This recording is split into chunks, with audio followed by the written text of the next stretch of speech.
Angalia video hapa hivi.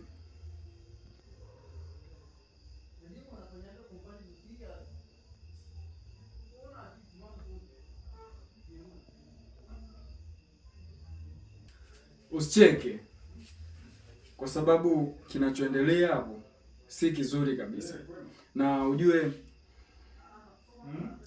walevi wengi mnashindwa kutafakari na kufikiria kuwa mtakunywa kwa kiwango, jambo ambalo mwisho wa siku ndo kama hivi madhara yake, mtu unakunywa kwa kupitiliza. Umeona?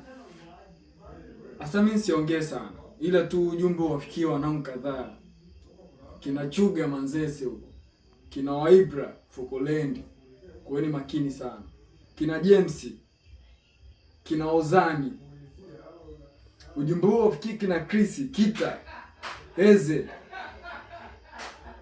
kina Masanja, ase kuweni makini, Alpha huko Mazimbu huko, ase punguzeni, ase kuweni na limit.